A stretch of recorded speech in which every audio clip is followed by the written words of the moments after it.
दोस्तों सभी इन्वेस्टर्स को एक कंफ्यूजन हमेशा रहता होगा कि इन्वेस्ट करने का सही तरीका क्या है। क्या हम छोटे छोटे अमाउंट से कंटिन्यूसली इन्वेस्ट करें, जैसे 500 या 5,000 रुपये पर मंथ जिसे हम SIP कहते हैं, या फिर पैसों को सेव करके एक बड़ा अमाउंट जैसे 5,000 या 5 लाख रुपया एक साथ राइट टाइम पे इन्वेस्ट करें जिसे हम लमसम कहते हैं। तो इन्वेस्ट करने का सबसे बेस्ट तरीका है क्या, SIP या लमसम? दोस्तों इसी सवाल का जवाब आपको इस वीडियो से एकदम क्लियरली मिलेगा और हम ये भी जानेंगे कि इन्वेस्ट करने का राइट टाइम कब होता है और कौन सी स्ट्रेटेजी किन लोगों के लिए ज्यादा बेटर होगी। और इसके साथ में ये पावर ऑफ कंपाउंडिंग इनमें काम कैसे करता है हम ये भी जानेंगे, जिसमें हम CAGR और IRR के इंपॉर्टेंट कॉन्सेप्ट को भी समझेंगे। और दोस्तों ये सब चीज मैं आप लोगों को एकदम सिंपल लैंग्वेज में समझाऊंगा, एग्जांपल्स और स्टोरीज के साथ, ताकि एक 5th स्टैंडर्ड के बच्चे को भी ये फाइनेंस के डिफिकल्ट कॉन्सेप्ट्स एक ही बार में बहुत ही आसानी से समझ आ जाए। तो दोस्तों आज की वीडियो में मैं आप लोगों को 3 स्टोरी सुनाऊंगा जिससे हम ये दोनों इन्वेस्टमेंट मेथड को अलग अलग तरह से एनालाइज करेंगे। तो वीडियो बहुत ही इंटरेस्टिंग होने वाला है, इसे एंड तक जरूर देखना, क्योंकि मैं गारंटी के साथ कह सकता हूं कि इस एक वीडियो से आपकी इन्वेस्टिंग की नॉलेज काफी ज्यादा इंप्रूव होगी और अपनी लाइफ टाइम में आप इससे लाखों रुपए का प्रॉफिट कमा सकते हो। तो बिना वक्त बर्बाद किए हम शुरू करते हैं। तो दोस्तों ये 1992 की बात है। लकी और मोंटी दोनों दोस्त थे, इनकी शादी हो चुकी है, ये दोनों कुछ सालों से एक प्राइवेट कंपनी में जॉब कर रहे हैं। तो एक दिन इनकी कंपनी से इनको बोनस मिलता है। तो मोंटी टीवी पे न्यूज देख रहा था कि कैसे स्टॉक मार्केट बहुत ही तेजी से ऊपर जा रहा है और बहुत सारे लोग यहाँ से पैसा कमा के अमीर बन रहे हैं। तो वो फौरन अपने एक ब्रोकर फ्रेंड को कॉल करता है, जो उसको बोलता है कि उसे वीडियोकॉन कंपनी के स्टॉक में इन्वेस्ट करना चाहिए। इसका शेयर प्राइस पहले 8 रुपए का था, लेकिन अब ये 50 रुपए का हो गया है। तो उसका 1 लाख रुपया कुछ ही महीनों में 2-3 गुना ग्रो हो सकता है। तो इसीलिए मोंटी यहाँ पे अपना सबसे पहला इन्वेस्टमेंट करता है, जो होता है वीडियोकॉन कंपनी का स्टॉक, और उसमें वो 1 लाख रुपया डायरेक्टली इन्वेस्ट कर देता है, मतलब लमसम इन्वेस्टमेंट। और ये बात वो अपने फ्रेंड लकी से भी कहता है कि उसने हाल ही में एक स्टॉक में इन्वेस्ट किया जब इसका प्राइस 50 रुपए पे था, और अभी उसके इन्वेस्ट करने के बाद ये 55 रुपीज में पहुंच गया है।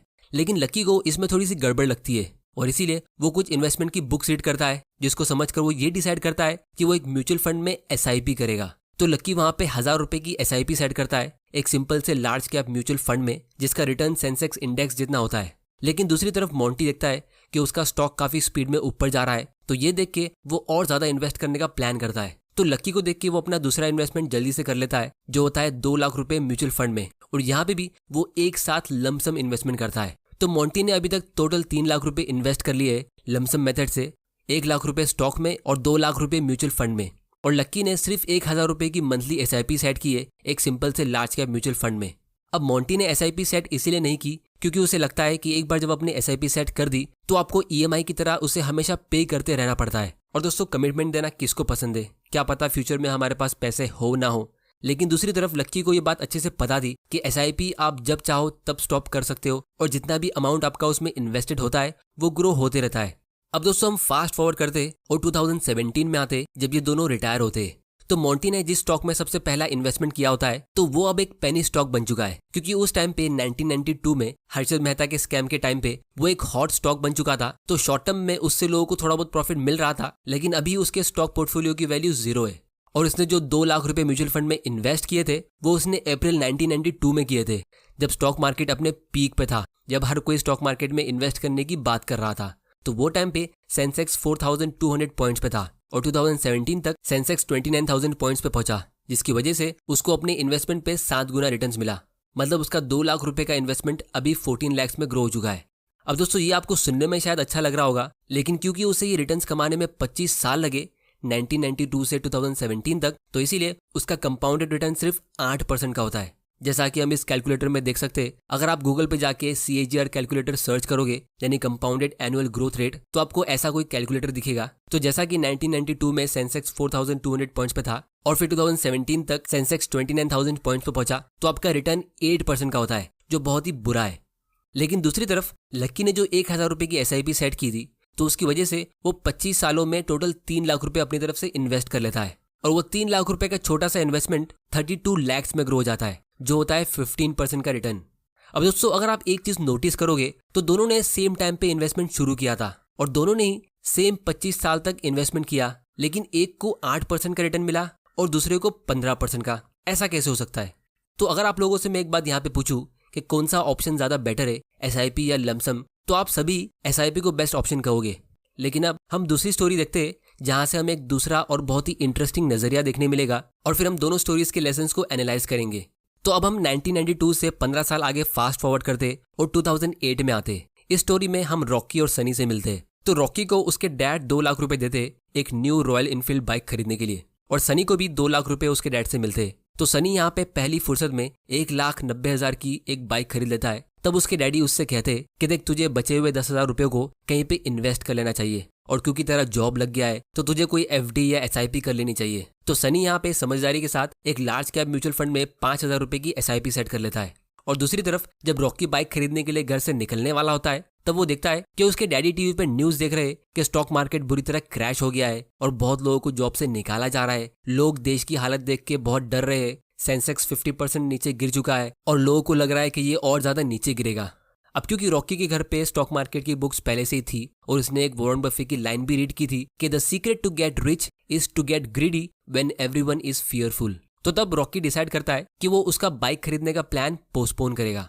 फिर वो अपने मोबाइल पे थोड़ी रिसर्च करता है और अच्छे स्टॉक ढूंढने की कोशिश करता है, लेकिन उसे कुछ समझ नहीं आता है कि कौन से स्टॉक में इन्वेस्ट किया जाए। और फिर फाइनली उसके दिमाग में एक आइडिया आता है कि वो रॉयल इनफील्ड की बाइक खरीदने जा रहा था, तो क्यों ना मैं इसी कंपनी के शेयर्स की रिसर्च करूं, क्योंकि यंगस्टर्स के बीच इस बाइक का एक अलग ही क्रेज है। अब दोस्तों 10 साल पहले अगर हमें स्टॉक्स में रिसर्च करनी होती थी तो हमें कंपनी की बोरिंग PDF रिपोर्ट्स को पढ़ के समझना होता था, लेकिन अब हमारे पास ये स्टॉक स्क्रीनर्स है, जैसे ये tickertip.in, जहां से हमारा ये स्टॉक रिसर्च का प्रोसेस काफी ईजी हो जाता है। और फिलहाल इनका एक स्पेशल ऑफर चल रहा है जहां आपको 20% का डिस्काउंट मिलेगा इनके प्रो वर्जन पे, जहां हमें और ज्यादा डिटेल एनालिसिस मिलती है। तो इसकी लिंक आपको नीचे डिस्क्रिप्शन में मिल जाएगी, आप वहां जाके इसे चेक कर सकते हो। और अगर आपको स्टॉक्स में इन्वेस्ट करने के लिए एक इन्वेस्टमेंट अकाउंट ओपन करना है तो घर बैठे बैठे फ्री में अकाउंट ओपन करने की लिंक भी आपको नीचे डिस्क्रिप्शन में मिल जाएगी। तो रॉकी रॉयल एनफील्ड की पेरेंट कंपनी एशर मोटर्स के ऊपर रिसर्च करता है और उसमें 1 लाख रुपए इन्वेस्ट करता है, जिसके बदले उसको इस कंपनी के 4,000 शेयर्स मिलते हैं, क्योंकि 2008 में इस कंपनी का एक शेयर का प्राइस ऑलमोस्ट 25 रुपए के आसपास था। और बाकी के 1 लाख रुपए वो एक म्यूचुअल फंड में इन्वेस्ट कर लेता है, ये सोच के कि अगर उसका स्टॉक इन्वेस्टमेंट फेल हो जाता है तो उसकी पूरी सेविंग्स खत्म नहीं होगी। तो बेसिकली डाइवर्सिफाई करने के लिए वो एक इंडेक्स फंड में इन्वेस्ट कर लेता है। और उसने यहाँ पे कोई भी SIP सेट नहीं की है, मतलब जब भी उसकी सैलरी आ रही थी तो वो उसे पूरी तरह एंजॉय कर रहा था और कोई भी सेविंग्स नहीं कर रहा था। और ये देख के सनी मनी मन सोचता था कि ये तो आज मजे कर रहा है, लेकिन इसे फ्यूचर में पता चलेगा कि ये कितनी बड़ी मिस्टेक कर रहा है। तो अब हम 10 साल आगे फास्ट फॉरवर्ड करते और 2018 में आते और देखते हैं कि इन दोनों ने कितना प्रॉफिट कमाया। तो सबसे पहले हम सनी की बात करते। उसने 10 साल में यानी 2008 से लेकर 2018 तक 5-5 हजार की मंथली SIP के जरिए टोटल 6 लाख रुपए इन्वेस्ट कर दिए। उसे बीच में काफी बार मन किया कि वो अपनी SIP को रोक दे, क्योंकि मार्केट कंडीशन बीच बीच में खराब हो रही थी, लेकिन फिर भी उसने डिसिप्लिन के साथ अपनी SIP चलने दी। और अभी उसके पोर्टफोलियो की वैल्यू 10.3 लाख की है, मतलब उसे 4 लाख रुपए का प्रॉफिट मिला, जो होता है सिर्फ 10% का रिटर्न। अब हम बात करते हैं रॉकी की। तो रॉकी ने जो 1 लाख रुपए डाइवर्सिफाई करने के लिए म्यूचुअल फंड में इन्वेस्ट किए थे, उसकी वैल्यू अब 4 लाख रुपए की होती है, क्योंकि 2008 में सेंसेक्स 9,000 पॉइंट्स पे था और 2018 तक ये 37,000 पॉइंट्स पे पहुंचा, मतलब ऑलमोस्ट 4 गुना ऊपर गया। तो ये होता है 15% का रिटर्न। अब दोस्तों यहाँ पे अगर हम नोटिस करेंगे तो दोनों ने सेम टाइप की म्यूचुअल फंड में इन्वेस्ट किया और दोनों ने 10 साल के लिए इन्वेस्ट किया, लेकिन सनी को SIP से सिर्फ 10% का रिटर्न मिला और रॉकी को लमसम से 15% का। तो यहाँ पे उल्टा कैसे हो गया? पहली स्टोरी में SIP से अच्छा रिटर्न मिला था, अब SIP का परफॉर्मेंस बुरा कैसे हो गया? तो इसका रीजन ये है कि रॉकी ने एक साथ अपना पूरा पैसा बेयर मार्केट में इन्वेस्ट किया था, मतलब यहाँ पे तो स्टार्टिंग पॉइंट हमारा ये एग्जैक्ट बॉटम है और एंड पॉइंट हमारा ये है। तो स्टार्ट से एंड तक ये 15% का एनुअल रिटर्न होता है, जिसे हम CAGR कहते हैं। लेकिन सनी ने जब मार्केट क्रैश हुआ था और वो इन्वेस्ट करने का सबसे बेस्ट टाइम था, तो उसने वो टाइम पे सिर्फ 5,000 रुपए इन्वेस्ट किए थे। फिर अगले महीने जब मार्केट थोड़ा सा रिकवर हुआ तो SIP के जरिए उसने फिर से 5,000 रुपए इन्वेस्ट किए, और इसी तरह जब मार्केट ऊपर जाता रहा तो उसकी SIP के जरिए उसके 5-5 हजार रुपए इन्वेस्ट होते गए।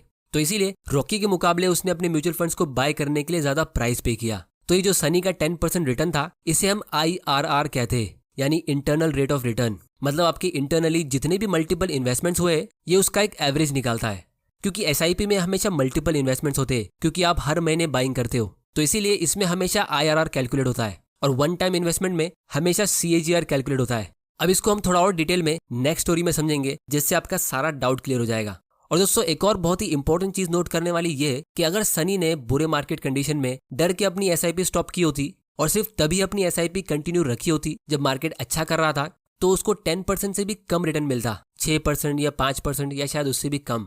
अब दोस्तों इससे पहले कि आप अपनी SIP स्टॉप करो, इसका एक बहुत ही स्पेशल पावर होता है जिसको हम आगे डिस्कस करेंगे। लेकिन उससे पहले हम बात करते हैं रॉकी के स्टॉक इन्वेस्टमेंट के बारे में। तो रॉकी ने जो एशर मोटर्स के शेयर्स लिए थे उससे उसकी जिंदगी बदल गई, क्योंकि वो कंपनी का शेयर 25 रुपए से ग्रो होकर 2018 तक ऑलमोस्ट 3000 रुपए पे पहुंच गया। यानी 10 साल में 110 गुना ग्रो हो गया, जिससे उसकी 1 लाख रुपए का छोटा सा इन्वेस्टमेंट 1.1 करोड़ में ग्रो हो गया। और अब उसको जो छोटा सा 1% का डिविडेंड मिलता है वो उसके जरिए हर साल एक नई बाइक खरीद सकता है। अब दोस्तों, अगर रॉकी ने इस स्टॉक में थोड़ा थोड़ा करके इन्वेस्ट किया होता, यानी SIP की तरह, तो ऑब्वियसली उसका रिटर्न कम होता, क्योंकि ये स्टॉक तो धीरे धीरे करके ऊपर जा रहा था। तो इसीलिए यहाँ पे हमारा सबसे पहला लेसन ये कि अगर आप एक बड़ा अमाउंट किसी स्टॉक में एक साथ इन्वेस्ट करते हो, यानी लमसम, तो इसमें सबसे ज्यादा रिवॉर्ड भी होता है, जो रॉकी को एक राइट टाइम पे एक हाई क्वालिटी कंपनी में इन्वेस्ट करके मिला। लेकिन यहाँ पे सबसे ज्यादा रिस्क भी होता है, जैसे मोंटी को एक हॉट स्टॉक में इन्वेस्ट करके ये सबक मिला कि आपका सारा पैसा यहाँ पे जीरो हो सकता है। तो ये था हमारे आज की वीडियो का सबसे पहला और सबसे बेसिक लेसन कि स्टॉक में लमसम इन्वेस्टमेंट करने से या तो आप जीरो बनोगे या फिर आप हीरो बन सकते हो, मतलब अपनी लाइफ टाइम की वेल्थ बिल्ड कर सकते हो। अब हम बात करते हैं सेकंड लेसन की। तो अगर आप SIP करते हो किसी लार्ज कैप म्यूचुअल फंड में या इंडेक्स फंड में, तो लॉन्ग टर्म में उसमें आपके पूरे पैसे डूब जाएंगे, ऐसा होने के चांस बहुत कम होते हैं, क्योंकि यहाँ पे आप एक साथ 40-50 स्टॉक के बास्केट में डाइवर्सिफाई करते हो और उसके ऊपर आप अपनी इन्वेस्टमेंट की टाइमिंग को भी डाइवर्सिफाई करते हो, मतलब portfolio diversification plus time diversification. तो ये डबल डाइवर्सिफिकेशन हुआ, जिसकी वजह से आपका रिस्क बहुत कम हो जाता है और इसीलिए आपका रिटर्न भी बहुत बोरिंग होता है, जैसे 10% से 15% के बीच। अब ये गारंटी नहीं है, लेकिन पास्ट के हिसाब से आपको कुछ ऐसा मिल सकता है। लेकिन फिर भी FD से और दूसरी फिक्स्ड इनकम वाली पॉलिसी से आपको अच्छा ही रिटर्न मिलना चाहिए, क्योंकि अगर आप नोटिस करोगे तो दोनों ही स्टोरी में SIP करने वालों को लॉस नहीं हुआ। पहली स्टोरी में मोंटी को हॉट स्टॉक्स में इन्वेस्ट करके काफी ज्यादा लॉस हुआ, तब SIP करने वाला हीरो बन गया। लेकिन दूसरी स्टोरी में रॉकी ने जो एक वन टाइम इन्वेस्टमेंट किया था वो हर कोई नहीं कर सकता, क्योंकि उसके लिए आपको इतनी नॉलेज और राइट टाइम पे उतना पैसा चाहिए। तो इसीलिए उसके सामने SIP थोड़ा फीका पड़ गया। तो इसीलिए SIP की खास बात यह है कि अगर आप बिल्कुल गलत टाइम पे भी SIP स्टार्ट कर लेते हो, जब आपको बिल्कुल भी इन्वेस्ट नहीं करना चाहिए, जैसे बिल्कुल मार्केट के पीक पे, और फिर उसके बाद मार्केट क्रैश आता है, तो भी आपका कुछ खास नुकसान होगा नहीं, क्योंकि आपने SIP अभी बस स्टार्ट किए। आप एक छोटे अमाउंट से इन्वेस्ट करना अभी शुरू कर रहे हो, तो जब फ्यूचर में मार्केट क्रैश होगा तो आप उसका भी फायदा उठा सकते हो। तो इसीलिए अगर आपको डर लगता है कि फ्यूचर में मार्केट क्रैश होने वाला है, तो वो टाइम पे भी आप अपनी SIP स्टार्ट कर सकते हो, क्योंकि अगर मार्केट क्रैश नहीं हुआ और ऊपर जाता गया तो आप एक अच्छी अपॉर्चुनिटी मिस कर दोगे। तो दोस्तों, ये था हमारा इस वीडियो का सेकंड लेसन कि SIP का सबसे बेस्ट एडवांटेज ये है कि क्योंकि आप इसके थ्रू ऑटोमेटिकली इन्वेस्ट करते हो, तो SIP के कोई इमोशंस नहीं होते। तो बुरे मार्केट, अच्छे मार्केट, ये हर मार्केट में अपना इन्वेस्टमेंट करता रहता है। तो इसीलिए SIP स्टार्ट करने का कोई भी सही या गलत टाइम नहीं होता है, आप इसे कभी भी स्टार्ट कर सकते हो। अब हम तीसरे केस की बात करते कि जब हम म्यूचुअल फंड में एक लमसम इन्वेस्टमेंट करते तो हमें कितना रिटर्न मिल सकता है। तो इसका मैं आप लोगों को एक काफी शॉर्ट और सिंपल आंसर देता हूँ कि अगर आपको डाउट है कि आपको किसी म्यूचुअल फंड में SIP करना चाहिए या लमसम, तो आप हमेशा SIP चुनो, क्योंकि म्यूचुअल फंड में एक अच्छे टाइम पे इन्वेस्ट करने से आपको बहुत ज्यादा मल्टी बैगर रिटर्न नहीं मिल सकता। आपको यहाँ पे मुश्किल से 2-3% का ही डिफरेंस मिलेगा, जैसे 10 से 15% के बीच। तो जब एक अच्छा मौका आएगा लमसम इन्वेस्टमेंट करने का, तो आपके मन में डाउट रहेगा ही नहीं। जैसे अगर मार्केट क्रैश हो गया और आपको पता है कि ये एक अच्छा टाइम है इन्वेस्ट करने का, तो आप वो टाइम पे एक लमसम इन्वेस्टमेंट कर सकते हो। अब दोस्तों, फाइनली हम आते हैं इस वीडियो के सबसे इंटरेस्टिंग पार्ट की तरफ, वो है कि स्टॉक्स में SIP करना कैसा रहेगा। तो इसको भी हम एक इंटरेस्टिंग स्टोरी के एग्जांपल से समझते हैं। तो अब हम 2017 में आते और वापस रॉकी और सनी की स्टोरी को कंटिन्यू करते। तो सनी रॉकी से कहता है कि यार, तूने स्टॉक मार्केट से इतना अच्छा पैसा कमा लिया, तो मुझे भी कभी कभी कोई स्टॉक की टिप दे दिया कर, ताकि मैं भी तेरे साथ इन्वेस्ट कर लूंगा। तब रॉकी कहता है कि देख, अभी मैं 2 न्यू स्टॉक्स अपने पोर्टफोलियो में ऐड करने जा रहा हूँ। ये दोनों स्टॉक्स में मैं कम से कम 5 साल तक तो इन्वेस्ट करूंगा ही, और मुझे इनमें अच्छा पोटेंशियल दिख रहा है। एक है टाटा मोटर्स और दूसरा है नेस्ले। तो ये स्टॉक की टिप मिलते ही सनी फौरन अपने घर पे जाता है और इनमें इन्वेस्ट करने का सोचता है। तो सबसे पहले वो ये देखता है कि नेस्ले का स्टॉक तो 7,000 रुपए का है, ये तो बहुत ही महंगा है, शायद ये फ्यूचर में सस्ता होगा। तो वो हर महीने इसके 1-2 स्टॉक बाय करने का प्लान करता है, ताकि जब ये सस्ता होगा तब वो इसमें ज्यादा इन्वेस्ट करेगा। और दूसरी तरफ वो ये देखता है कि टाटा मोटर्स का स्टॉक तो बहुत सस्ता है, ये तो 500 रुपए से भी कम का है। तो वो फौरन इसमें अपनी ऑलमोस्ट सारी सेविंग्स इन्वेस्ट कर देता है। फिर जब 5 साल बाद सनी रॉकी से मिलता है, तो उसे कहता है कि यार, तेरी स्टॉक टिप से मुझे इतना खास प्रॉफिट हुआ ही नहीं, मुझे तो इन 5 सालों में सिर्फ टोटल 20% का ही रिटर्न मिला है। तो ये सुन के रॉकी हैरान हो जाता है कि ऐसा कैसे हो सकता है, उसको तो वही 2 स्टॉक से ऑलमोस्ट 150% का प्रॉफिट मिला है, मतलब उसके पैसे ऑलमोस्ट डबल से भी ज्यादा ग्रो हो चुके हैं। तो जब रॉकी सनी के बाइंग और सेलिंग के ट्रांजैक्शन को थोड़ा डिटेल में देखता है, तब उसे पता चलता है कि यहाँ पे एक्चुअली में हुआ क्या। तो दोस्तों, अगर हम टाटा मोटर्स की बात करें तो हमें पिछले 5 साल में इससे सिर्फ 4% का रिटर्न मिला है, जो एक बहुत ही बुरा परफॉर्मेंस है। आपको सेविंग्स अकाउंट में हर साल 4% का रिटर्न मिलता है, लेकिन ये इसका लमसम रिटर्न है, यानी इस पॉइंट से इस पॉइंट तक का रिटर्न। इसी स्टॉक में अगर आपने SIP की तरह इन्वेस्ट किया होता तो आपको उसी टाइम पीरियड में 100% की भी ऊपर का रिटर्न मिलता। अब अगर आपके मन में थोड़ा सा भी डाउट है कि ये कैसे हुआ, तो इसका मैं आप लोगों को डिटेल एक्सप्लेनेशन देता हूँ। तो 2-3 साल पहले क्रैश के बीच ये स्टॉक काफी नीचे गिर गया था। तो अगर आपने SIP की तरह इन्वेस्ट किया होता तो उसके जरिए आपने ये लो प्राइस का भी फायदा उठा लिया होता और सस्ते प्राइस पे बाय किया होता, क्योंकि ये भले एक अच्छी कंपनी है लेकिन 2017 में ये थोड़ी सी ओवर वैल्यूड थी। तो रॉकी इसमें एक छोटी क्वांटिटी से बाय करके सिर्फ ट्रैक करने का प्लान कर रहा था, और जब बीच में मार्केट क्रैश हुआ तो उसने इसकी बहुत सारी क्वांटिटी बाय की और इसीलिए उसको इसी एक स्टॉक से 200-300% का प्रॉफिट मिला। और दूसरी तरफ रॉकी ने नेस्ले में एक साथ एक बड़ा अमाउंट इन्वेस्ट किया था, क्योंकि वो पिछले 10 साल से इस कंपनी का वेट कर रहा था कि कब ये अच्छे वैल्यूएशन पे मिले ताकि वो इसे बाय कर सके। और फाइनली जब मैगी क्राइसिस की वजह से 2015 में एक कंपनी प्रॉब्लम में फंसी तो इसका शेयर प्राइस नीचे गिर गया था और फिर 2017 तक ये ऑलमोस्ट फ्लैट रहा। तो उस टाइम पे ये एक अच्छी बाइंग अपॉर्चुनिटी थी।